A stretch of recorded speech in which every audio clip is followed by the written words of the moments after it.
Hi, my name is Anna. I hope you're wearing your VR goggles right now so you can actually be here right in my home in Poland. We've recently moved into a new semi-detached house, almost in the center of the city. Our home is now about half the size of the previous one we had in the suburbs. It was hard to get rid of half of our stuff, but somehow we managed.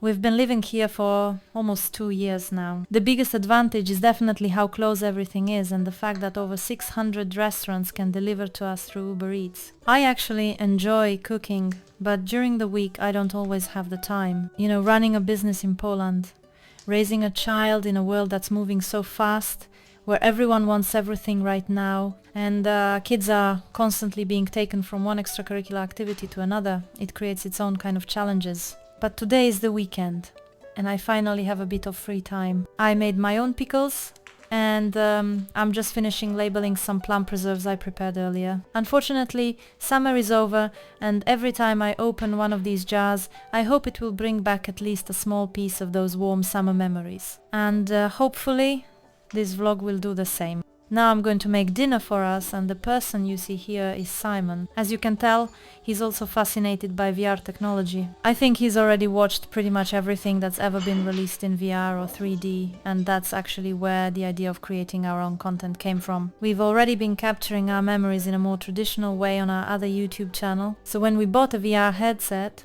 it just felt natural to take advantage of this new technology. I won't lie, I love the thought that one day we'll be able to relive these moments again and again. And this is my daughter, Hana. She'll never be 8 again.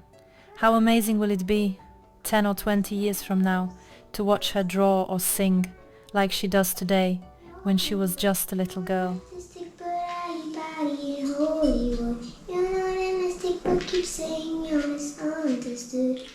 As you might have noticed in one of our previous videos, singing has become her new passion. What do you think?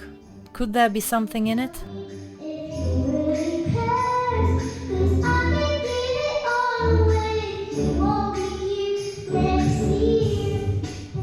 It's the weekend, so we're heading out for a dinner at my grandma's place. What do you think about the new housing developments here in Poland? Do you prefer modern architecture or more traditional style homes? It's already getting cold outside, and honestly, I kind of like it. I love warm sweaters, cozy hats, a hot cup of tea, and of course, the colors of autumn.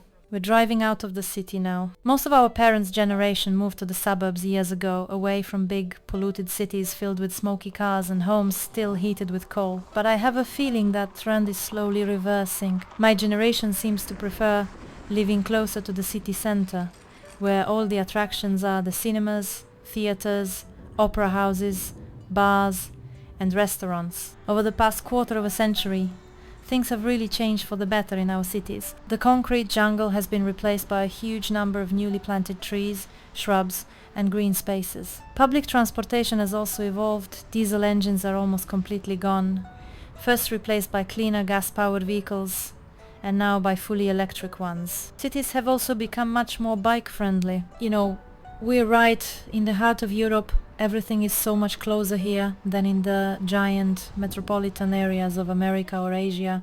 Now we're at my mom's place. We're kind of like an Italian family. We love good food, we're loud, and we often get together in a big group. Today is Sunday, and we're heading to my grandma's for lunch. It's a great opportunity to see what living conditions looked like 50 years ago, when my grandma first moved into the apartment where she still lives today. My grandma still lives in one of those old residential districts built in the 70s, made from large concrete blocks, typical of that socialist era architecture. The apartments are usually quite small by today's standards. Most are between 40 and 60 square meters, but back then, getting one of these flats was a dream come true for many families. The decor? I'd say it's still original, straight from the 70s. Hana spent the night here at my grandma's, so you can immediately see who she missed the most. No surprise there, of course. It's her dad.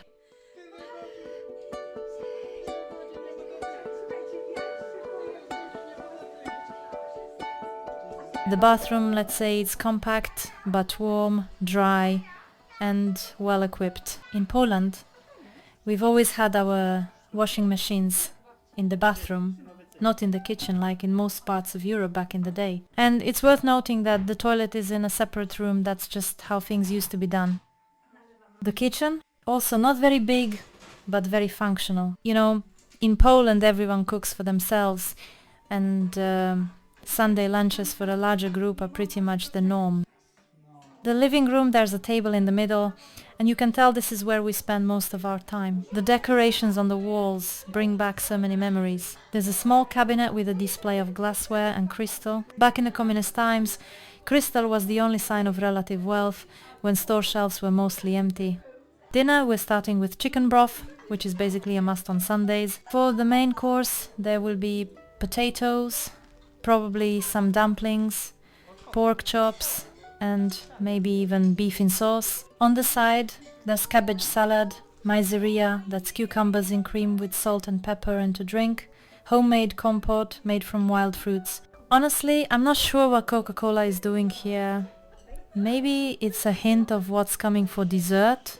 Well, actually no. For dessert today we had ice cream with fresh fruit, and now we're enjoying some hot tea or coffee with a little piece of homemade cake on the side. After such a big dinner, you'd probably want to lie down and take a nap, but as you can see, the bedrooms here are quite small, so that privilege is reserved for just a few. We're still sitting at the table, and my mom is reading a book to Hana. Let me know, do people in your country still read books to their children?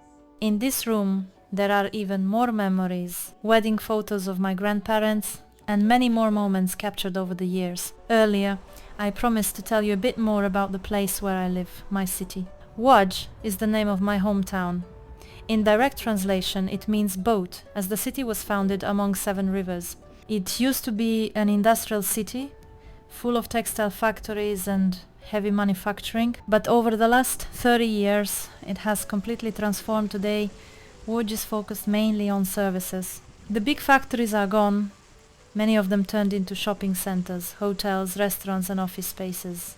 Some old factory buildings have even become modern IT hubs with open space offices, a cool mix of history and modern life. This monument is a reminder of Poland's communist past. After World War II, we weren't liberated by the Soviets from the Germans, we were rather enslaved under Soviet control. For decades, people lived with censorship, political oppression, and no real democracy. Many brave Poles risked everything to fight for freedom. It wasn't until 1989, thanks to the courage of ordinary people and the solidarity movement, that Poland finally regained, and only then could the country start developing like the rest of the world. As you can see, there's still a lot of work to be done.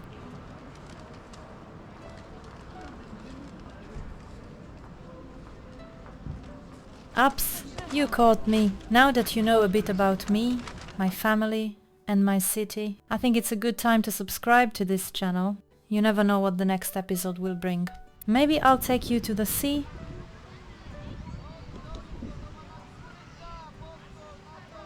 Maybe to the mountains? Or perhaps even to London. See you soon.